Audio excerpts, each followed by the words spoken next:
Thank you. Okay, great.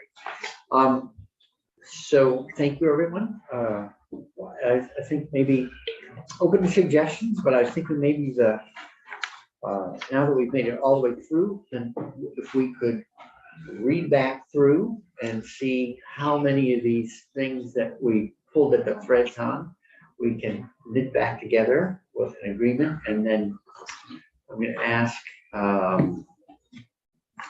so let me see, Mason, you were the point, or is everyone comfortable with Mason being the point person to communicate the edits we agree to here? That way, one. Is One he okay with it? Is really the. Well, it's good to have, we lost Michael, but we have another lawyer who knows the subject matter, who can help record and many copies of this room.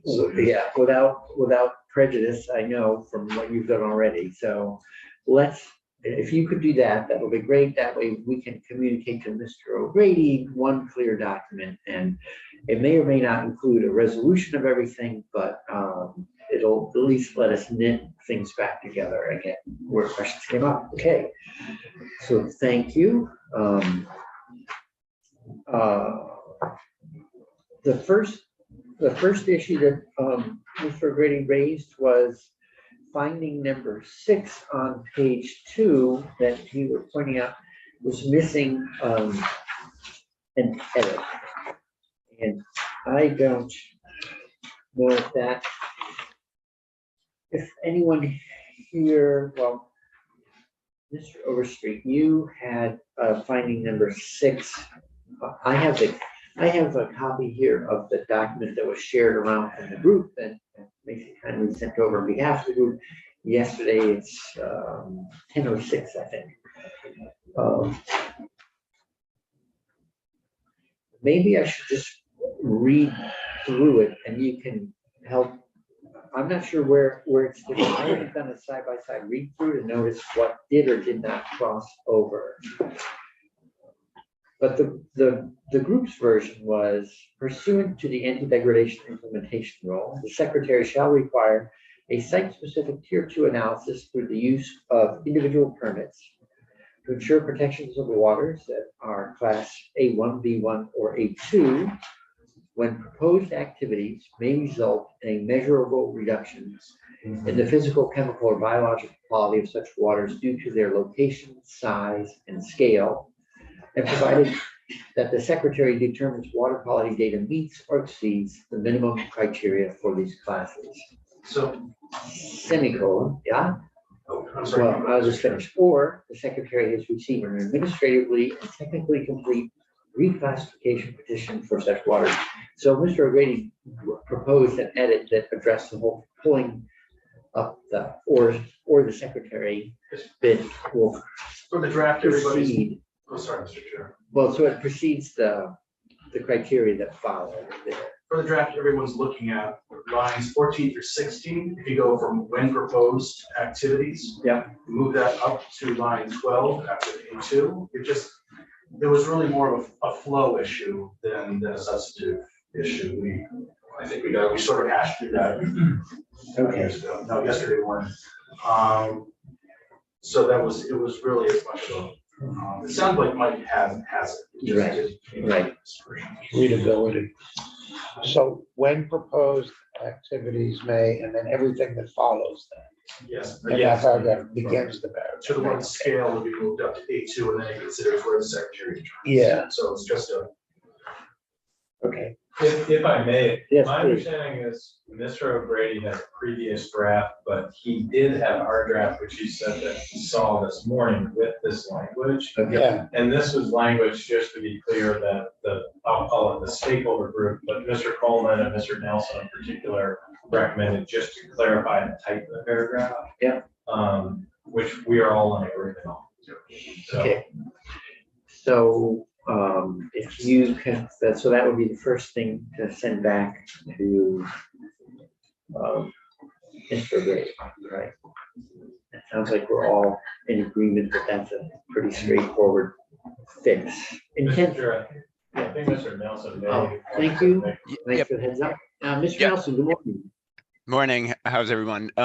So yes, I would agree with Mason. That is something we just thought that made that section clearer because we just wanted to make sure that it was the circumstances under which individual permits would be required and wouldn't be required in those circumstances were clear. And we thought the rearranging of the language did that. And so that hopefully if we can all understand it, that others looking at it later will have the same understanding. Okay, great. All right, thank you. And so, I think probably procedurally, let's gather all those edits, into the one document that you'll circulate on behalf of everyone, and then we'll have the distribution to everyone who's participating in this meeting, and acknowledging that it's a best effort at putting together what we think is an agreement, but everyone reserves the right to say, wait, now that I see it, or I reread it, or whatever, anyone, committee, advocates, et cetera, in department, agency, step back and say, that's not quite there yet. And we do have new language coming for the study, so there'll be some first looks at things. The other thing procedurally, so Michael said he could do this on Monday, so as soon as he has a draft, I will make sure we circulate it to the committee and everyone that's participating so far. Okay, so page 3, we got bogged down a little bit on page 3. And as we go into this section, I think we have a decision to make, and let me just state a preference or something I'd like us to consider as a group, and that relates to the 6,500 gallon prohibition or trigger that's in here. And my thinking is we're rewriting the rule with its tier 1, tier 2, tier 3, with cumulative impact studies, all this stuff. I guess I'm feeling as though if we are acknowledging that we're rewriting the rule well, that I'd like to see us rely on that rule and its ability to assess every application, cumulative impacts related to permits that precede that application, and then issue an appropriate and then respond appropriately. If we, in short, if we trust the rule to work well, then adding a hard stop at 6,500 doesn't honestly make logical sense to me. And it's also easy to imagine circumstances that beg a question. For instance, if a permit is issued for a 5,000 gallon system, and then same watershed, along comes an application for 2,000, you're at 7,000, but you haven't triggered anything. The 6,500 gallon trigger hasn't been invoked, but you've actually exceeded 6,500 Yes. gallons.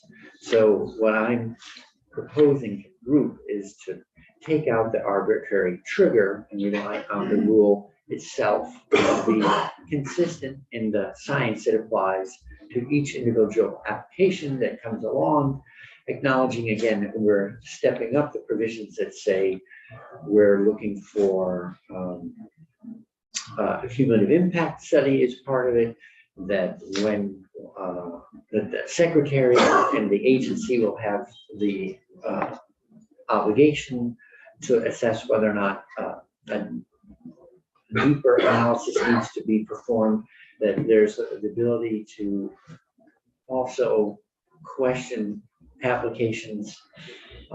We were trying to get at a performance criterion related to licensed engineers, right? Yes. So we wanted the agency to have a second check or second look capacity. And so that to me feels like, okay, we're building a very robust rule and process. I don't honestly know why we would question that by building in a trigger at 6,500 gallons. So we're laying that on the table because depending on how we resolve that, it affects the rewrite of this section in a very material way. So, Senator White? Or Senator McCormick, I can see the thought wheels turning. It looks like I'm told I look like I'm angry when I'm thinking. I'm not angry. The trigger.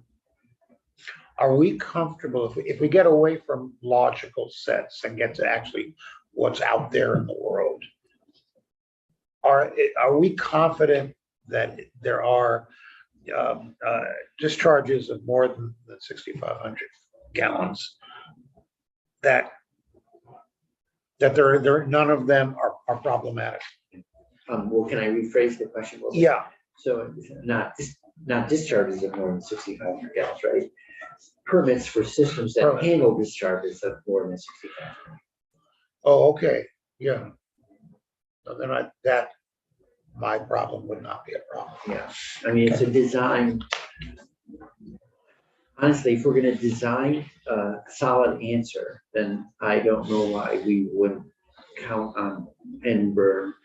This rule, which has been a long time in development, seems like a vast improvement over where we are now. And then it delivers, and I'll throw in one more piece. So now I'm shifting over a little bit to a layered argument, and that is the upside is moving both the statute and the rule forward and getting to reclassify in the coming year or two, whatever it is, the 125 bodies of water, or whatever, and that are currently eligible to be reclassified. And we move the floor up in terms of the assimilative capacity, and then we gain better management for all those waters and every other water that we then can bring into the program. So we're looking at it that way.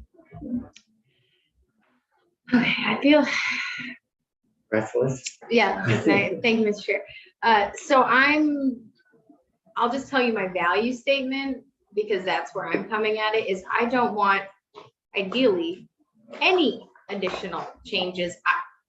So the bill, as it stands, I do not understand the problem that we are solving that is so great that we need to change our standards or it hasn't, I apologize.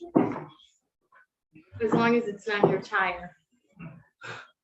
This poor guy. Yeah, so I am at a place where I don't feel very motivated to make any major changes. So anything that we are changing, I need to feel very sufficiently comfortable that there will not be any future consequences. And what I feel like we have compromised on so far in the bill is as far as I would like to go. Okay. However, I am open to being persuaded. What I want to do is understand an example in my district and how this would impact a specific location that my constituents would be affected by. That would help me make a decision.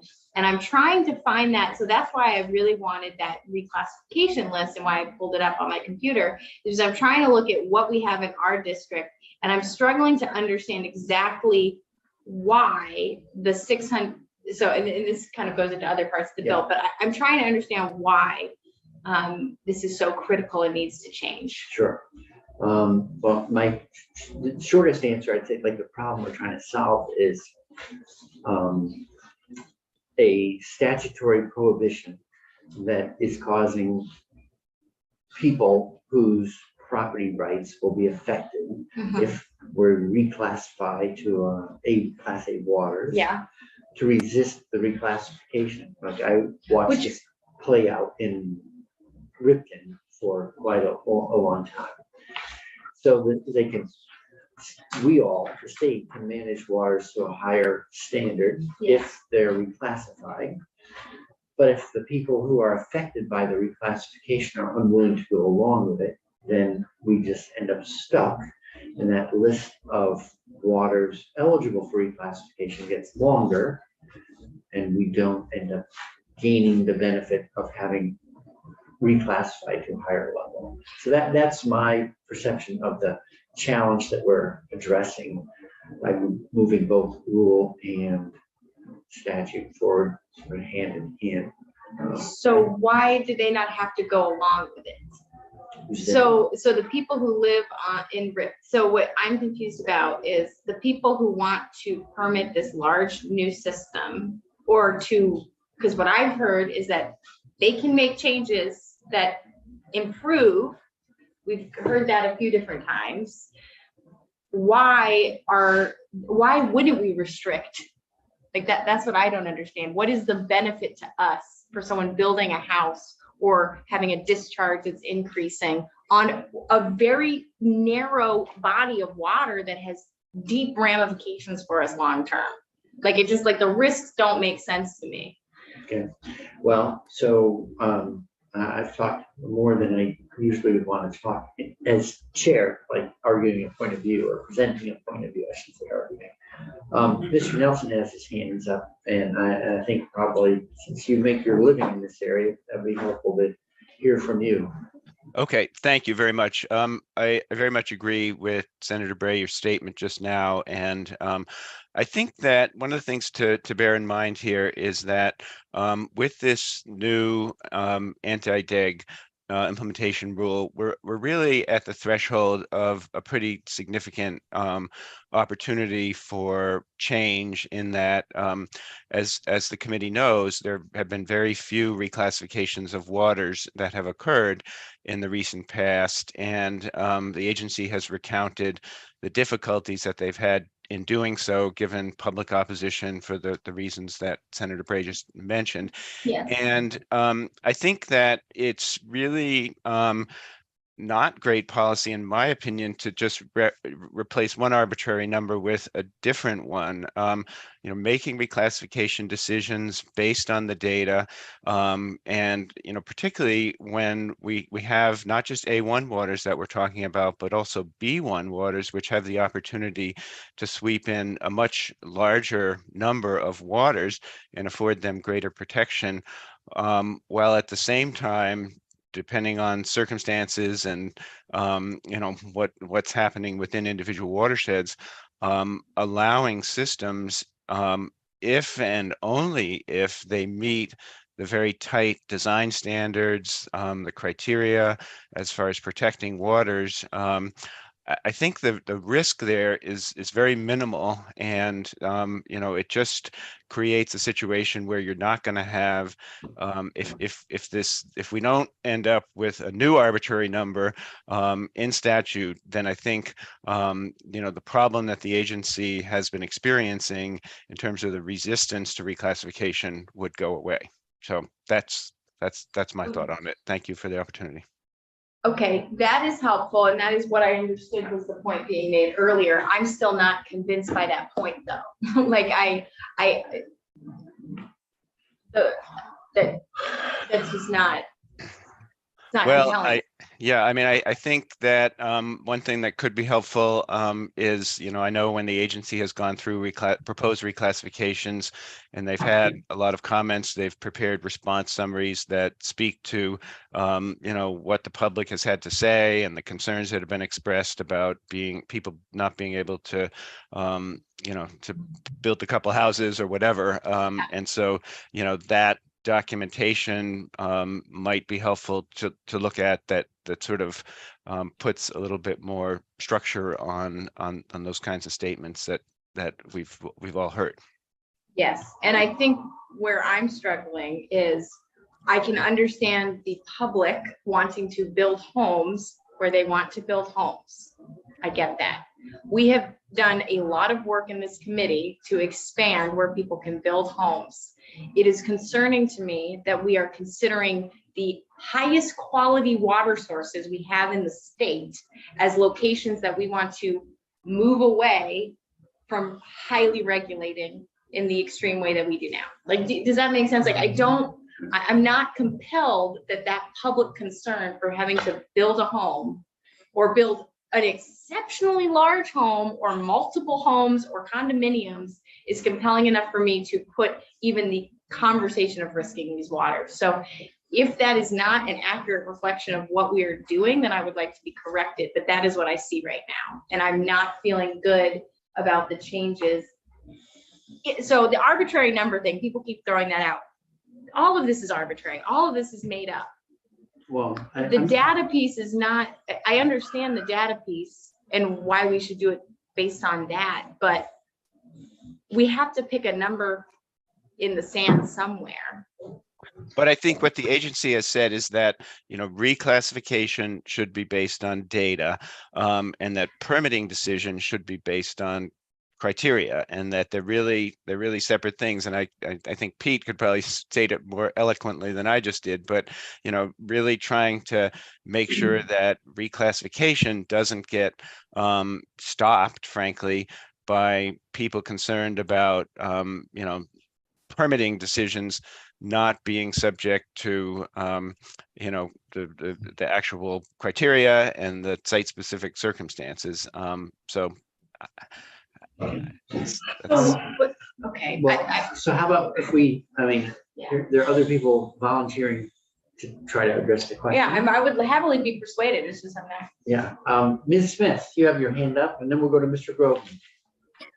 I wanted to add to Mr. Chair and to also what Jeff Nelson was just articulating about the importance of reclassifying based on the data alone. But I also want to emphasize that the agency is not, the ultimate objective is so a more efficient process for reclassification so that we can hold these waters to a higher standard.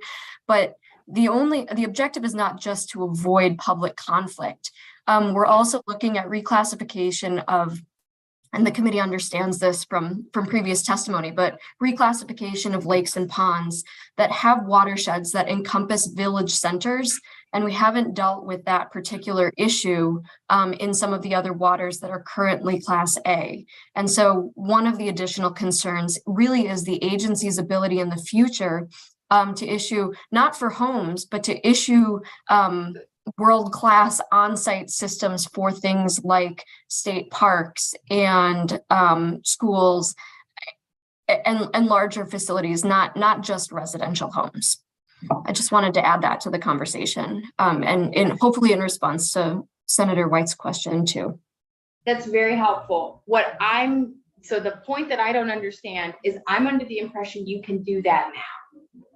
So you can, if a system needs to be made better, like a large system that they need to update, maybe make a community system, they can do that now. That is my understanding. That sounds like from what you've said, Hannah, that's inaccurate. So are you saying that they can do that now under the proposed language that you're looking at? No, they can do that now. So so they can improve a system if it's over, they can do that now.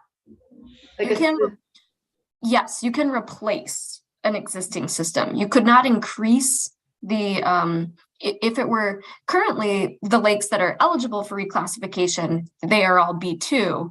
And so, development happen, or these systems can be permitted as allowed under the rules without any restriction. If they were reclassified with the 1,000-gallon limit that's currently in statute, existing systems could potentially be replaced, but there could not be any increase in discharge if there was some proposed expansion of a system. And a new community system, for example, that was over 1,000-gallon capacity could not be installed. A similar issue would arise with the 6,500-gallon limit. Obviously, it's a much higher limit, but it would still limit some of these larger community systems.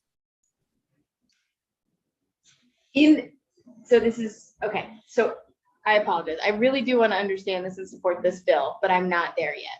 Sure. So I do actually want to have this conversation. If this is not a productive use of time, I can have it offline though. Well, how about we go to Mr. Groveman and see what he can offer, and then we'll figure out what's, efficient sort of in terms of keeping working.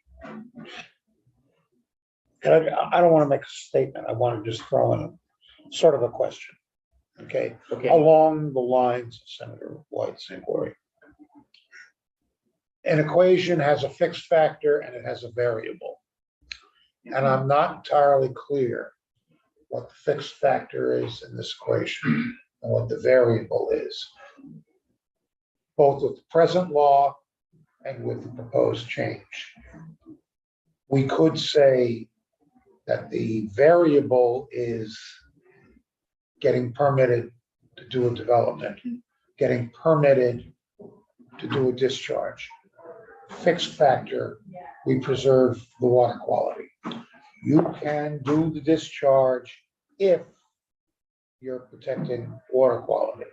Or are we making protecting the water quality the variable?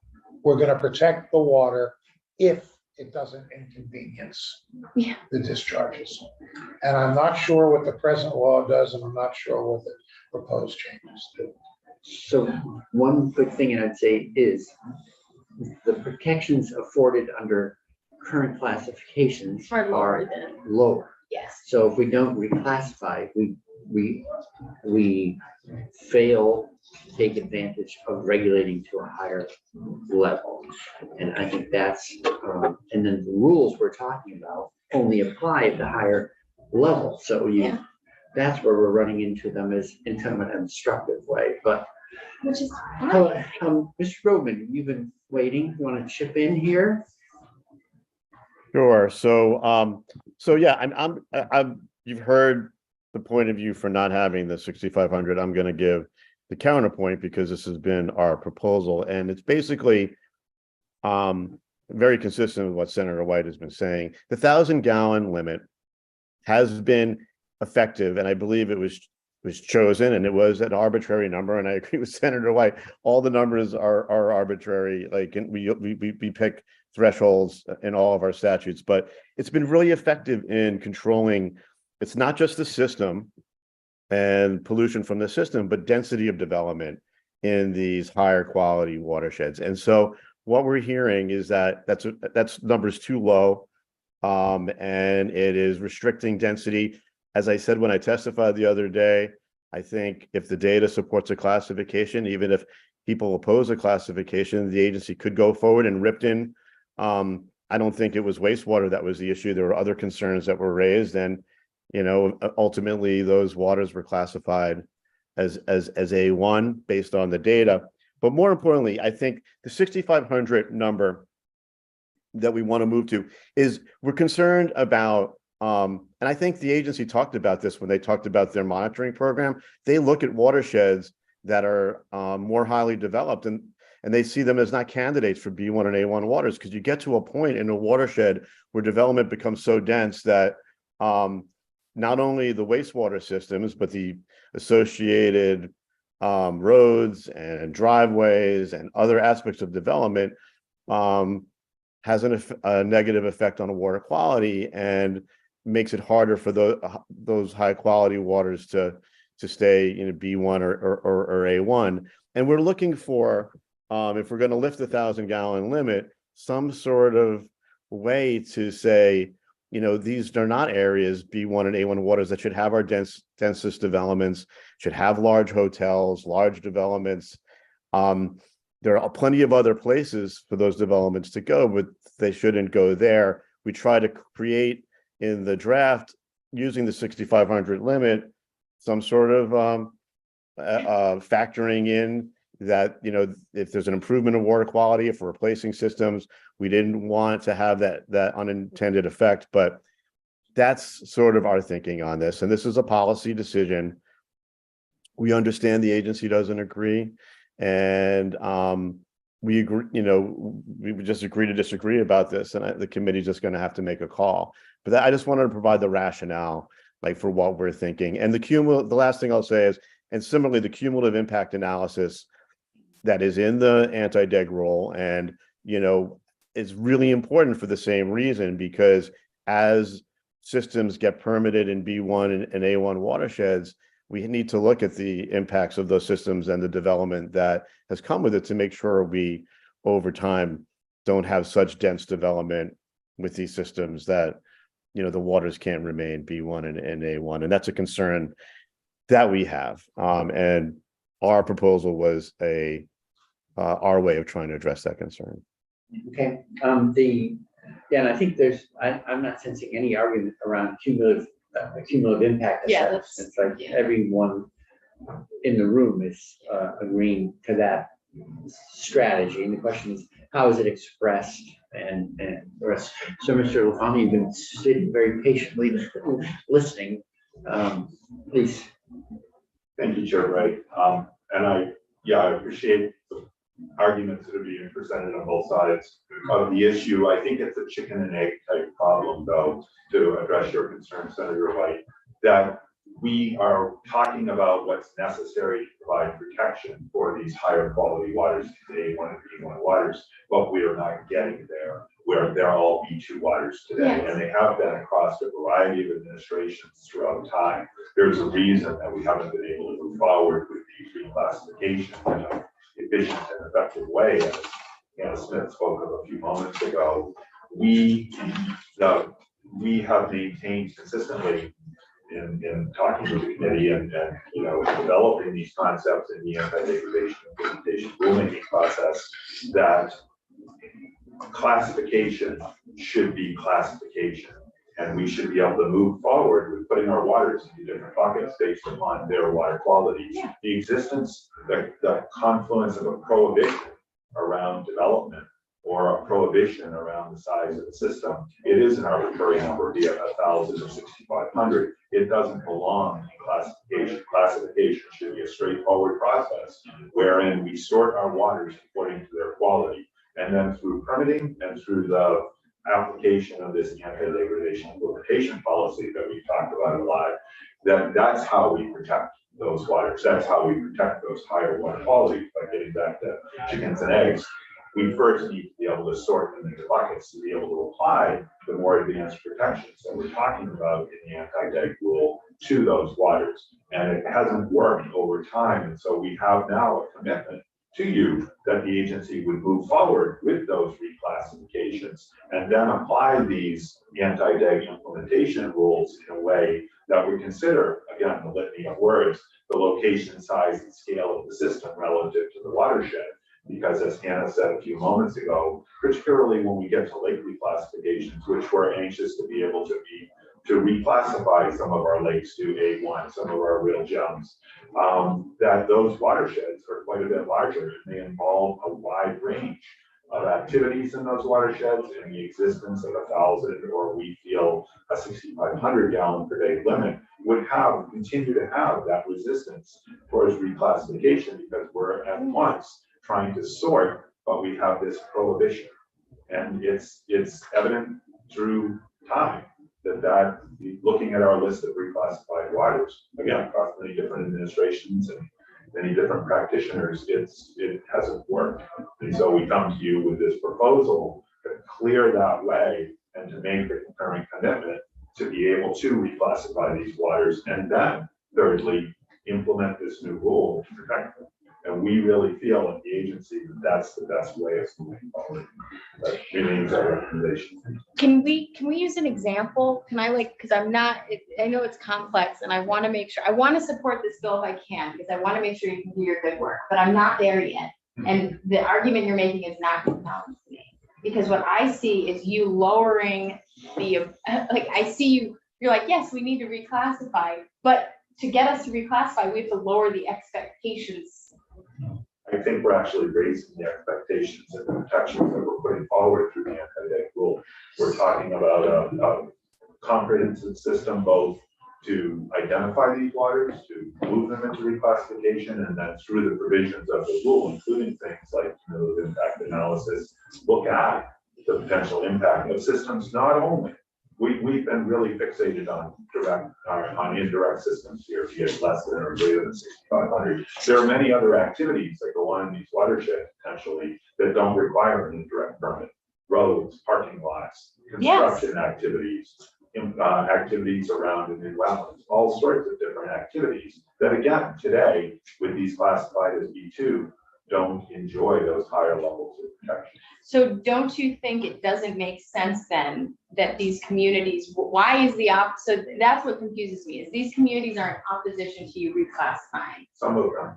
So Yeah. I've heard Ripton, that's what I've heard. There have been divisions in communities as a result of this, those I'm wanting to protect waters as always. This is a complex debate. That's conflict, controversy, local government. That's it. We're in it right now. So you expect that doing this will give enough of a carrot for them to have less opposition to reclassify. I wouldn't refer to it as a carrot, I would refer to it as the removal of a complicating factor. And again, so that we can go to a community, we can look at the water quality and we can recommend and then reclassify, again, based on the water quality. That's what classification is about. Yeah. Is about the quality of the waters that exist. That's what we want to do. The complicating factor is it brings with it this automatic prohibition that is arbitrary and it may or may not be necessary based on the nature of the system that's being proposed. So, And so these waters remain at B2 with a much lower flow. so I'd like to propose that I get your questions. Part of Yeah, me- well, I'm gonna be a no on this for now. Okay, and let's keep working through. I think, what we're not talking about, but is sort of in the room silently, is that there are other ways to manage development. And using septic as a backhanded way to get at it is, I'd say, a blunt and non-explicit tool. I'll just stop Has it there. been working though? It might be a bad tool, but it's been working and it's protected our waters. Well, so the question that begs, And if that's wrong, then that's very compelling. what I have to say, has it protected our waters? If many waters, if everything's stuck at B2, because we haven't been able to reclassify, then we are protecting, we may be stopping development, but we may not be protecting waters to the highest level that we can protect under the proposed anti-deg rule. So that's the missing opportunity that I see. So Mr. Laflamme, Senator White, then I want to finish the walkthrough because otherwise the next draft can leave out what's not, we'll leave unresolved what's unresolved, but what we can resolve, I'd love to get folded into that draft by continuing to walk through. Just procedurally, so I'm not, No, you're good. No. You're moving along. I like it. okay.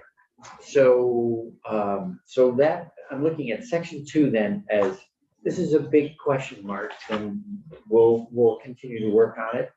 I would encourage everyone to have conversations outside of committee and keep on, I'm including myself in this one. I'm gonna keep on learning more about it and see what the repercussions are of the different thoughts. But, so section 3, the next thing I have marked down here was there was a question around language related to that, not later than July 1, 1991. And I think Ms. Smith, you had a back and forth with Mr. O'Grady on that one.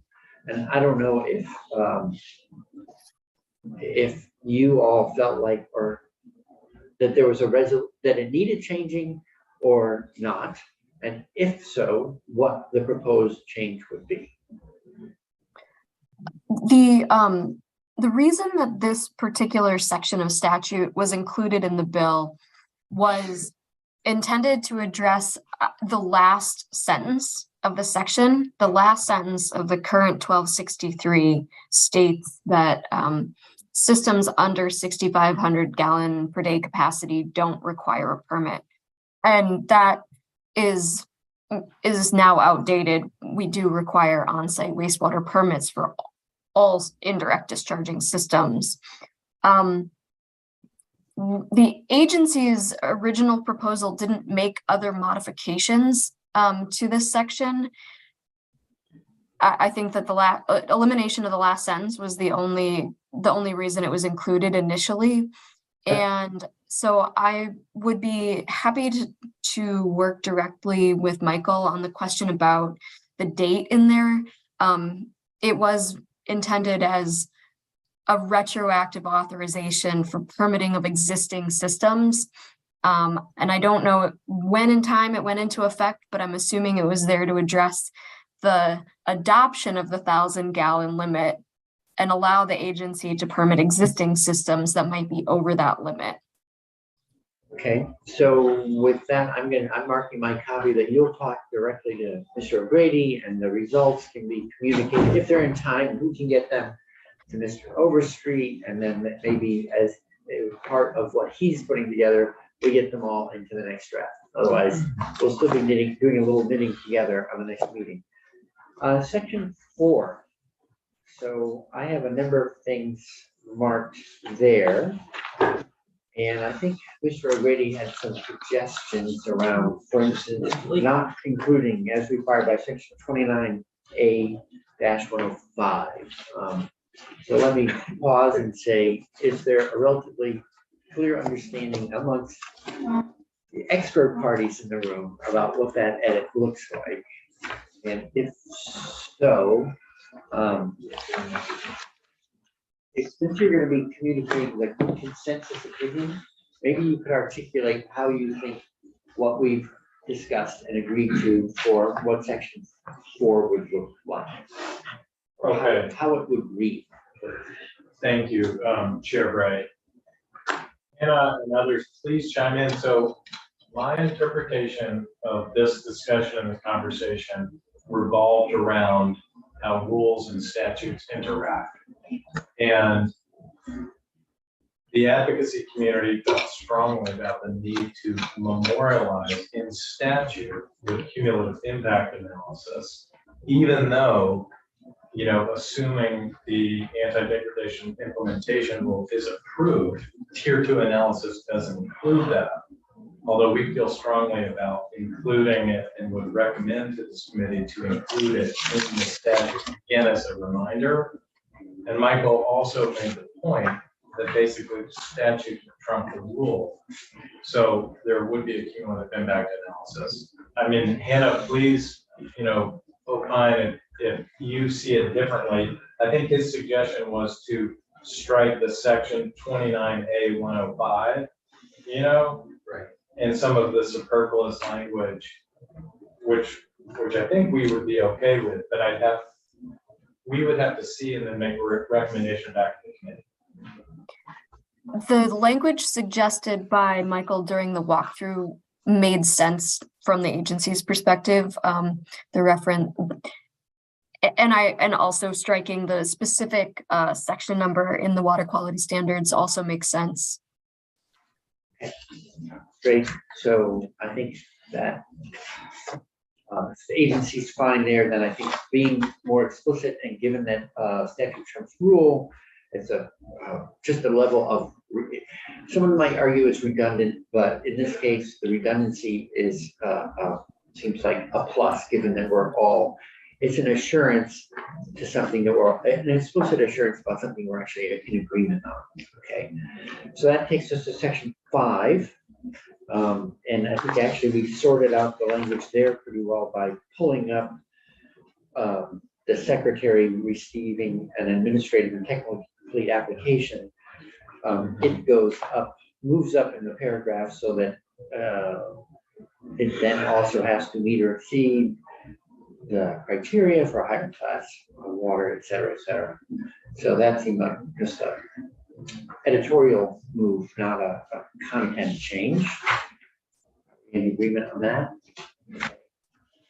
Section 6, that was the one where we actually got a check mark from the room and Mr. O'Grady, 6 being fine as is. 7 was the report where we had a discussion around, well, I'm looking at lines 8 and 9 on page 7. I heard Mr. O'Grady say, instead of identify whether legislative or administrative rule changes are necessary, I wrote down from him to identify whether statutory changes or administrative rule changes are necessary. And then we went on to talk more about to address agriculture, tile drains, and silviculture. And we were going to see new language that he was actually sort of composing on the fly in that part of the meeting. Is anyone have any, Senator Watson? Thank you. Well, so my understanding was with line 5, because there was an analysis as to whether the RAFs and the AMPs were sufficient, but the question was like, if they're not, then what, right? Right. So I thought it was in subsection 1. Is that the proper way to call it? Anyway, whatever. Yeah. The paragraph with number 1 there was the part that was going to get modified to see if there was any adjusting that needed to happen to the anti-degradation implementation rules or other legislation that should apply to agriculture and silviculture. So I missed that. I was thinking that our sufficient part leads into and then identifying, I suppose, begs the Oh, question, okay. if they're not sufficient, then what statutory or administrative rule Oh, okay. changes would be proposed by the group back to the legislature? I guess it's just where you want to fit it. Yeah, Like, okay, yeah. does that make sense? I'm trying to push us past people's comfort, right? Okay, and then, so Michael already had something cooking there. We'll see what it looks like on Monday, it sounds like. Then it will get circulated.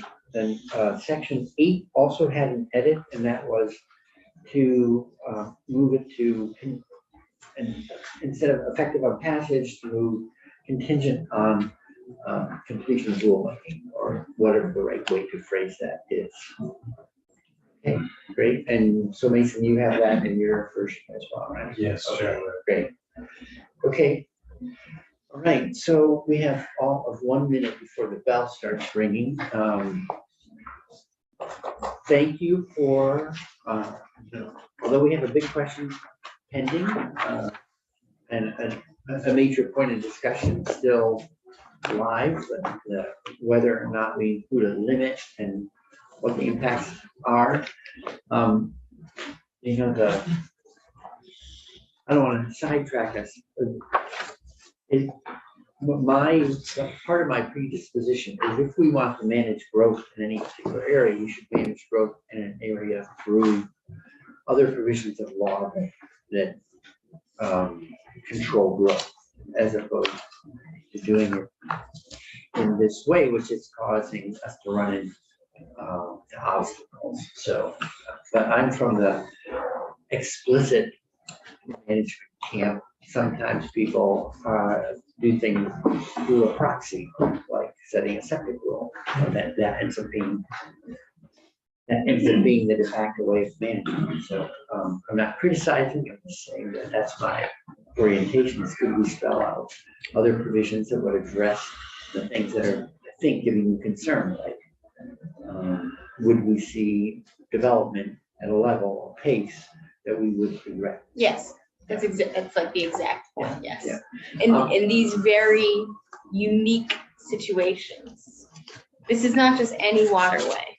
This is very special and important places in our state.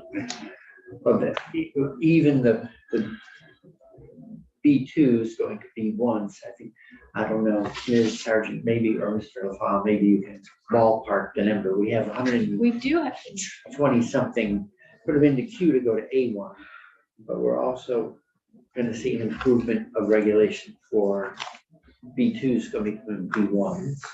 I don't know how much bigger that pool is than the A1 pool. Chair Bright, I'm Steve Stein, Bethany Sargent, with the agency. So yes, the pool of B1s is much more significant than the A1 candidates. And the list that we have provided is a reflection of the data that we have now. But obviously, as we go to other watersheds, there are a number of waters that we haven't gotten to yet. And so this, this list would grow over time in terms of, the amount of waters that we have data on, and it could potentially, if they met or exceeded for the next higher class, could be reclassified in the future. So I don't want this to be considered as a static list of waters and the only waters, but these are the waters where we have data now that demonstrates that it needs a higher class. so I'm pro reclassification. Yeah. I'm not pro lowering the standards to get to that point. Sure. So that's the- And, yeah, I think sort of one of the working questions underneath that is, does going to the new rule lower the standards? My understanding is that actually raises the standards because it's a better regulatory tool, a better permitting processing tool than the current one. Okay, I know we're out of time. Just Sure. as I approach the rest of this discussion, I'm still licking my wounds over Act 250. And I fear that we have in this building a sentiment that if anytime anybody wants to do something and they're inconvenienced because of our protections of the environment, then by definition, something has gone wrong. And that's a problem. Sure. And we've got to solve the problem. And that's why I am worried that the problem we're solving here is that sometimes protecting clean water means saying to somebody, no. Yeah. Or more often, this being Vermont, saying, sure, but not quite the way you're doing it. And yes, it'll cost you a little more. That's true. Oh, you're gonna fight it? Okay, it's gonna cost you 6 months to fight jurisdiction. And that's gonna cost you also. I mean, the problem, I do not want to treat the protection of the environment as a problem that needs fixing. Well, yeah, me neither, that's for sure. Well, That's why I'm here, just like you. And so I think we have a shared value. And Yeah. the question is, how do we get to? how do we I think sort we it can get out there. in terms of rule and statute? So I just want to thank everyone for sort of holding a very productive, respectful space last time, this time, and I'm sure we'll have another opportunity to do the same, and we'll see where we are on Wednesday. That sounds like the first time we can reconvene. But we'll have the advantage of getting a draft on Monday, circulating it, and I would encourage everyone who's been talking to keep on talking between that Monday draft and Wednesday morning, because we might figure some things out and be able to get over the finish line on Wednesday. And with that,